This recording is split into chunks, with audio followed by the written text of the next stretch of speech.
Well, here we are already a good chunk into 2025. Time flies, doesn't it?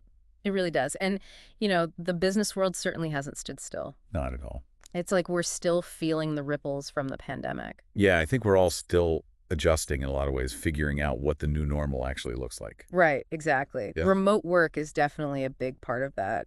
I mean, for so many, it's just become the way things are done now. Yeah. And the whole digital economy is like, well, it's not even the future anymore, is it? It's here. Yeah, it's just the present. And it's moving so fast. So fast. But you know what? All of this change and this kind of energy, I think it creates a really interesting landscape for, anyone who's thinking about starting a business. Oh, for sure. There are so many new needs, new ways to connect. Mm-hmm. And I think there's a real appetite for fresh ideas and solutions.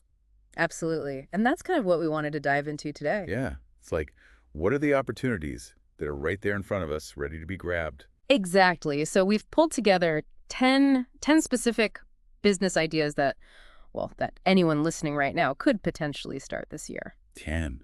That's a good number. Gives us plenty to talk about. Right. And, whether you're thinking about a side hustle to make some extra cash, or maybe you're ready to jump into entrepreneurship full time, or hey, maybe you're even a student and you want to earn while you learn, we've got something for you. Yeah, it's a pretty broad spectrum of possibilities, right? Yeah. But what's interesting about these 10 ideas is that they're kind of built around these big trends that we're seeing, like, how everyone's obsessed with online content now. And of course, the whole AI explosion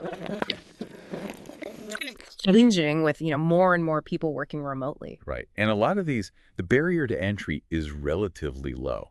I mean, you don't need to be some venture capitalist with millions of dollars to get started, but the potential for growth, for really scaling them up and making a real impact is huge. Yeah, that's a pretty exciting combination, right? Low investment, high potential. So shall we jump into our first idea? Let's do it. I'm intrigued. All right. So the first one is, and you probably saw this coming, starting a content creation agency. I mean, is it even possible to avoid content these days? I know, right? You open your phone, you're on social media, you're browsing websites.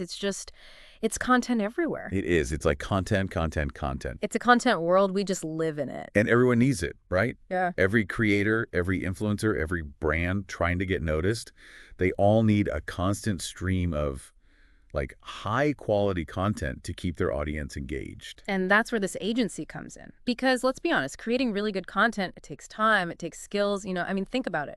Editing videos, writing scripts that people actually want to watch, designing those eye-catching thumbnails that make you stop scrolling. And those reels. Everyone's doing reels now. Oh, yeah, the reels. It's a lot to keep up with. It is. And not everyone has the time or, honestly, the talent to do it all themselves. Exactly. So what this content creation agency would do is it's almost like being the creative and technical backbone for someone's online presence, right?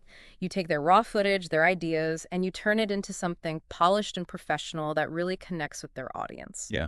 It's like being the engine behind their online success, in a way. Yeah, and there are a few smart ways you could actually make money with this. I mean, obviously, offering different service packages is one way to go. Like, you could have a basic editing package for, someone who's just starting out, and then a more comprehensive package that includes content strategy and, even social media management. Well, that's smart. And I bet a lot of clients would be happy to just hand over the reins and say, you know what? You handle it. Right. Just take it off their plate. And then, you could also set up these monthly retainer agreements with clients who need, that consistent ongoing support. So you've got that recurring revenue coming in, which is always a good thing. Definitely helps with the peace of mind, knowing you have that steady income. Yeah, exactly. And the good news is you don't need a ton of fancy, expensive software to get started. I mean, yeah, the Adobe Suite is kind of the industry standard for professional level stuff. Right. You've got Premiere Pro for video editing, Photoshop for images, After Effects for motion graphics. It's powerful stuff, but it's not exactly cheap. But there are alternatives, right? Absolutely. Canva Pro is like a design superhero. Yeah. It's super user-friendly, and you can create all sorts of visuals, from social media graphics to presentations and even those all-important thumbnails. And then there's CapCut, which is, well, I was skeptical at first because it's a mobile app. Yeah, I get it. You think mobile app and you think, oh, is this really going to be professional? Right, exactly. But honestly, CapCut is surprisingly powerful for video editing.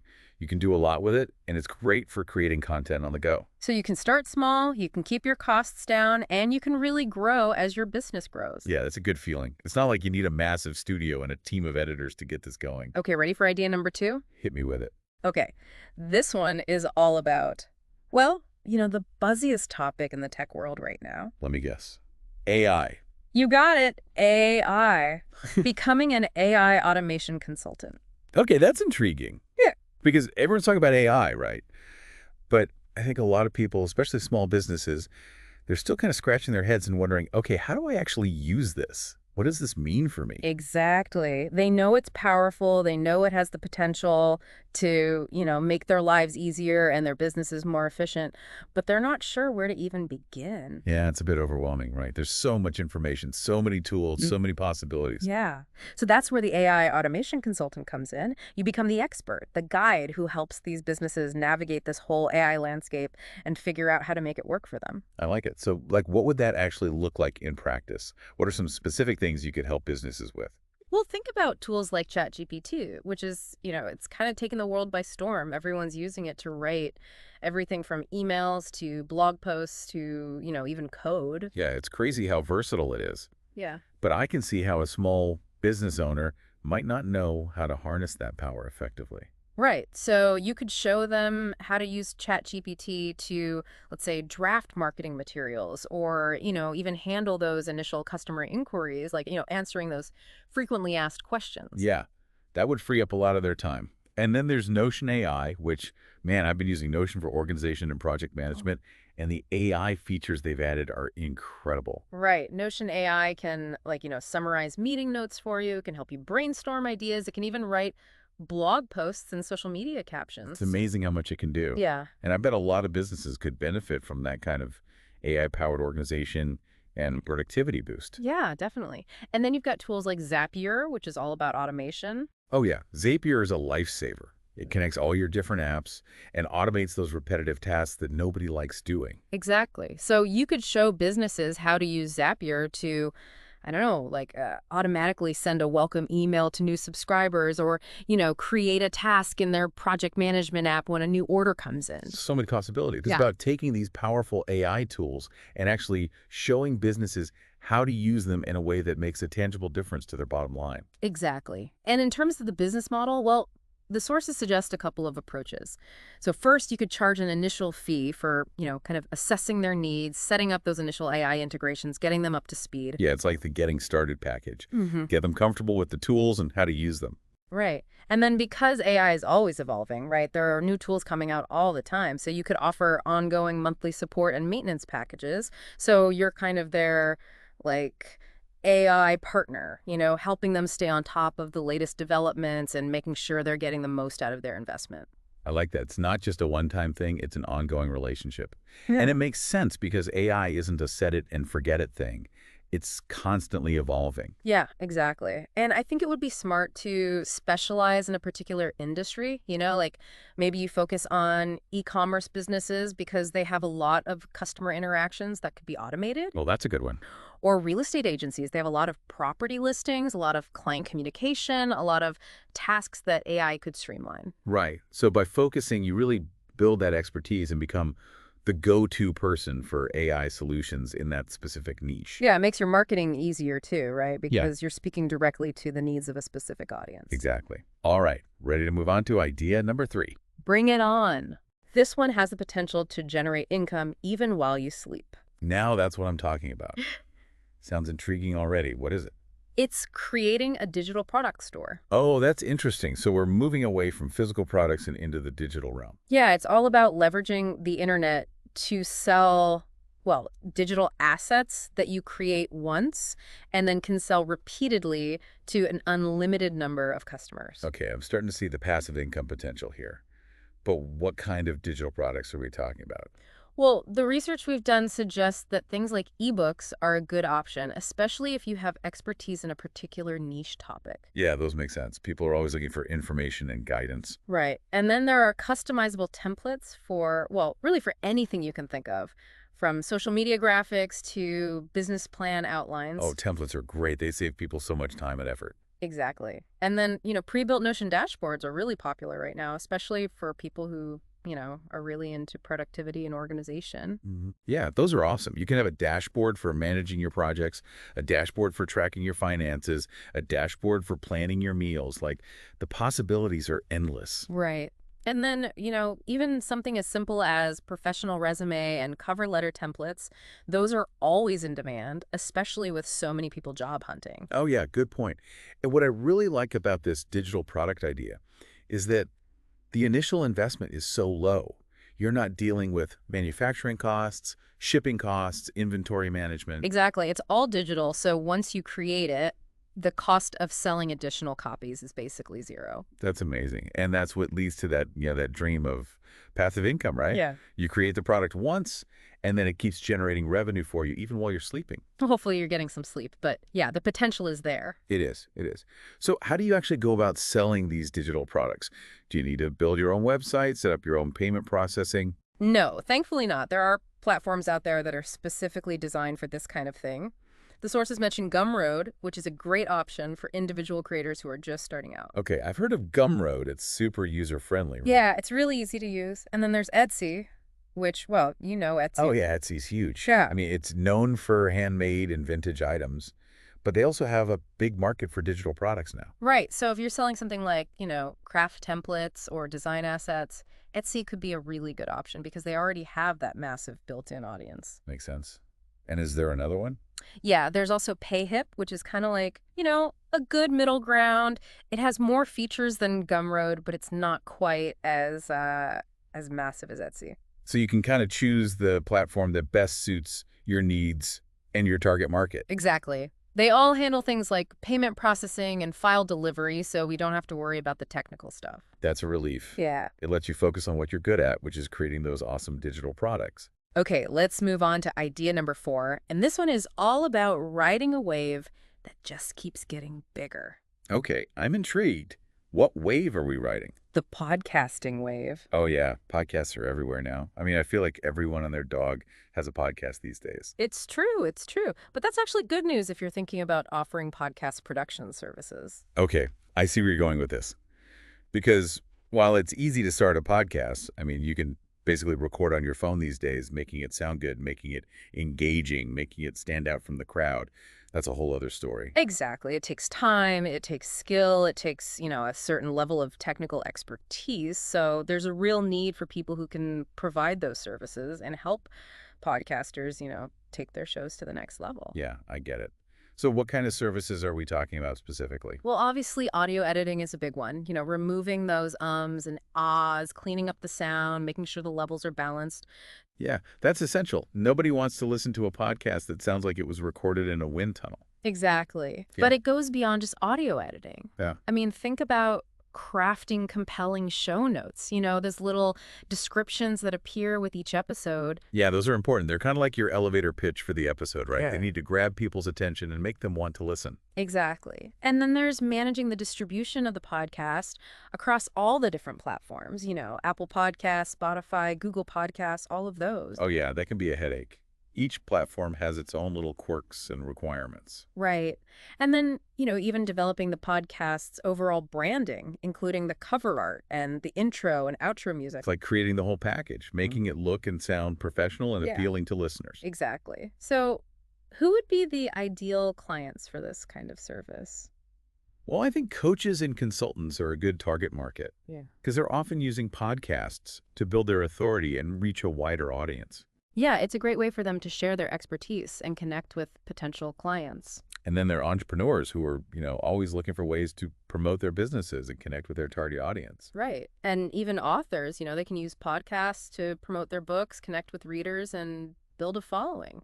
So anyone who sees podcasting as a valuable tool for their business or their personal brand, but maybe doesn't have the time or the technical skills to handle all the production details themselves. Exactly. And I like this idea that we saw in the research, offering comprehensive podcast launch strategy packages for people who are just starting out. Well, that's a great idea because starting a podcast can be daunting, right?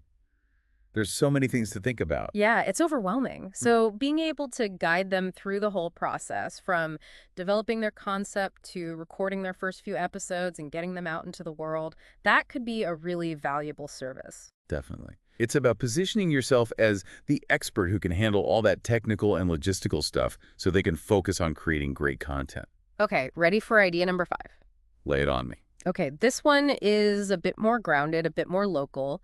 It's about developing a hyper-local delivery app. Hyperlocal. Okay, that Mm. sounds interesting. So we're not talking about competing with the big delivery giants like Amazon or DoorDash. No, this is about focusing on a specific geographic area, maybe even just a neighborhood or a small town, and meeting a very specific need within that community. Okay, I'm liking this already. It's about getting granular, focusing on a niche within a niche. Exactly. So instead of trying to deliver everything to everyone, you're saying, hey, we're the best at delivering these specific types of goods within this specific area. Yeah, it's about becoming the local go-to for a particular type of delivery service. Right.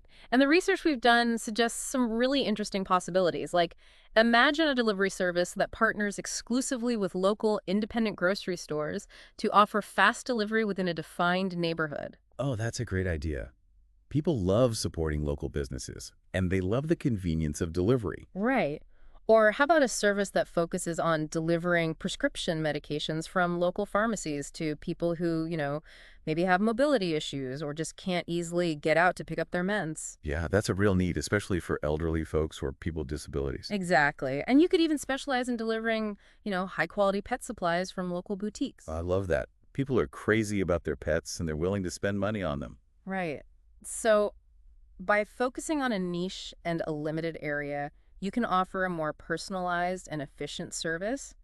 You know your customers, you know your delivery routes, you can build those relationships with the local businesses. Yeah, it's about becoming part of the community, not just some faceless corporation. Exactly. But how would you actually handle the logistics of getting the products from those local businesses to the customers? Well, that's where those partnerships with the local businesses are key. You wouldn't necessarily need to hold your own inventory. Instead, your app would be the platform for customers to place their orders, and then you would have a network of delivery drivers who would pick up those orders from the local stores and deliver them to the customers. So the local bakery, for example, they wouldn't need to hire their own delivery drivers. They could just integrate with your app and have access to your delivery network. Yeah, it's a win-win situation. And in terms of revenue, you could charge customers a per delivery fee, similar to how, those food delivery apps work. Right. And you could also offer a subscription service for frequent users, maybe unlimited or discounted deliveries within your specific niche and geographic area. That's a smart idea. It encourages repeat business and builds loyalty. Okay, let's shift gears again and talk about idea number 6. Okay, I'm ready for a new direction. What's next? This one taps into the ever-growing desire for knowledge and skill development, especially in the professional world.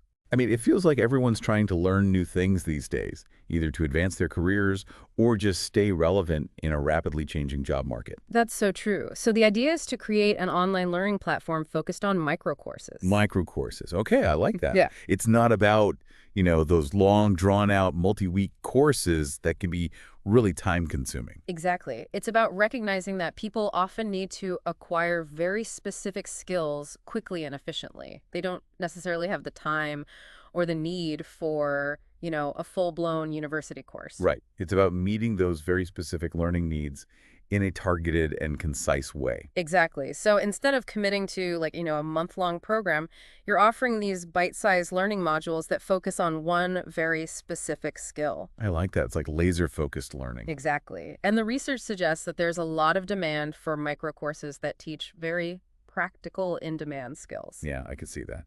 So what kind of skills are we talking about? Give me some examples. Well, think about something like advanced Excel techniques, specifically for salespeople who need to analyze their performance data and track their progress. Oh, yeah. Excel skills are always valuable in the business world. Right. Or how about practical applications of AI tools for HR professionals who want to automate certain tasks and streamline their workflows? Yeah, that makes sense. AI is becoming more and more prevalent in HR, so those skills are definitely in demand. Exactly. And the great thing is you don't need to build your own fancy learning management system to host and deliver these micro courses. There are platforms out there that make it really easy. So you don't need to be a tech whiz to get this going. Not at all. The research mentions platforms like Teachable and Kajabi, which are both really user-friendly and have all the tools you need to create your course content, manage student enrollments, process payments, and even communicate with your students. So you can focus on what you're good at, which is teaching those valuable skills. Exactly. And to make it even more appealing for learners, you can offer bundled packages of related courses at a discounted price. Ooh, that's a good strategy. So someone who takes your Excel for Sales micro course might also be interested in a bundle that includes a course on data visualization in sales. Right. It encourages them to explore related topics and increases the value for them, and you make a bigger sale. Win-win. Okay, what's next on our list of entrepreneurial adventures? Okay, idea number 7 is all about capturing authenticity. Authenticity. Okay, that's a big buzzword these days, especially in marketing. But what does it actually mean in a practical sense? Well, it's about recognizing that consumers, they're becoming increasingly skeptical of traditional advertising. You know, those polished commercials with actors and perfectly staged scenes. Yeah, I think people are starting to see through that, right? They want something more real, more relatable. Exactly. So the idea is to establish a UGC or user-generated content studio. UGC. Okay, so we're talking about content that's created by actual users of a product or service, not by the brand itself. Exactly. It's about showcasing those genuine experiences, those real stories of how people are using and benefiting from a product in their everyday lives. Yeah, I get it. It's about leveraging the power of word-of-mouth marketing and social proof. Exactly. So instead of highly produced commercials, you're getting, short video testimonials, product reviews, maybe even just photos of people happily using the product. And that kind of content tends to resonate more with people, right? Because it Right. feels more authentic, more trustworthy. Absolutely. So how would this UGC studio actually operate? Would you need like a professional film crew and a fancy studio space? Not necessarily. The research suggests that you can actually start pretty small with this. Really? Yeah, you can create high-quality UGC with, good lighting, a decent camera, and a clean background. I mean, a lot of people are using their smartphones to create amazing content these days. That's true. And it's really about finding those genuine users, those people who are passionate about the product and willing to share their experiences. Right. It's about being a connector, a Yeah. facilitator. Exactly. And how would you make money with this? Well, you could charge clients a set fee for each piece of UGC that's created, whether it's a video, a photo, or a written testimonial. Okay, so it's kind of like a per piece pricing model. Yeah, and you could also offer bundled content packages, maybe a certain number of videos, a certain number of photos, all for a fixed price. That makes sense. Okay, ready for idea number 8. Absolutely. Keep those ideas coming. This one addresses a challenge that so many companies are facing now, especially with the rise of remote work. Yeah, it's definitely a whole new world of work, isn't it? And I think a lot of companies are still figuring out how to make it work effectively. So true. And one of the big challenges is maintaining that team cohesion, that sense of connection and camaraderie when everyone's working remotely. Yeah, you miss out on those spontaneous interactions, those water cooler chats, those team lunches that help build relationships. Exactly. So the idea is to offer remote team building experiences. Okay, that makes sense. It's about finding ways to recreate those bonding experiences virtually. Exactly. And the research suggests some really creative possibilities, like you could organize online trivia nights or quizzes that encourage friendly competition. Well, that's fun. Everyone loves a good trivia night. Right. And then there are virtual escape rooms, which are really popular right now. Yeah, those are great for teamwork and problem-solving skills. Exactly. And then, even digital wellness sessions like guided meditations or virtual fitness classes. Oh, I like that. It's about promoting well-being and a sense of connection, even when everyone's physically apart. Exactly. And the key is to create activities that are interactive and engaging, something that goes beyond just another Zoom meeting. Right. It needs to be fun and memorable. So, who would be the ideal clients for these kinds of remote team building experiences? Well, I think companies that have embraced a remote first or hybrid work model are a natural fit. Yeah, they're actively looking for solutions to keep their teams engaged and connected. Exactly. And in terms of marketing, you could leverage professional networking platforms like LinkedIn to connect with HR managers, team leaders, and other decision makers at remote companies. Yeah, LinkedIn is a great place to find those people. And you could also use targeted B2B outreach, like personalized emails, to introduce your services and highlight the benefits of investing in remote team building. It's about showcasing how you can help them solve a real pain point. Exactly. All right, we're getting close to the end. Idea number 9 is all about tapping into a trend that just keeps growing: subscription boxes. Oh, yeah. Subscription boxes are everywhere. I mean, it seems like there's a subscription box for everything these days. It's true. But the key to success in this market now is to really niche down, to focus on a very specific audience with very specific interests and needs. Okay, so instead of a general lifestyle box with a bit of everything, Yeah. you're talking about something much more targeted. Exactly. So, for example, you could curate a subscription box specifically for eco-conscious consumers, filled with sustainable and zero-waste products. Oh, that's a great idea. Sustainability is a huge trend right now, and people are really looking for ways to reduce their environmental impact. Right. Or how about a box tailored to owners of a particular breed of dog or cat? Yeah, I love that. People are so passionate about their pets, and they're always looking for high-quality treats and toys that are specifically designed for their furry friends. Exactly. Or you could have a wellness and self-care box that focuses on a specific need, like stress reduction or better sleep. Yeah, those are great ideas. And I could even see a subscription box for, people who love stationery and journaling. Maybe it's filled with unique pens, notebooks, stickers, that kind of thing. Right. So many possibilities. The key is to find that passionate community and cater to their specific needs and interests. And once you've got that winning niche, how do you actually go about running a subscription box business? Well, the good news is that there are e-commerce platforms specifically designed for managing subscription boxes. So you don't have to build everything from scratch. The research mentions Crate as a good example. They provide all the tools you need for setting up your online storefront, managing those recurring subscriptions and payments, handling shipping logistics, and communicating with your subscribers. So they streamline a lot of the operational complexities. Exactly. And to cater to different budgets and preferences, you can offer various subscription frequency options like monthly or quarterly deliveries. Yeah, that makes sense. Some people might want a regular monthly treat, while others might prefer a less frequent but more substantial delivery. Okay, ready for our final idea? Absolutely. Let's wrap things up with a bang. This one might seem a bit counterintuitive, but it's actually a huge opportunity.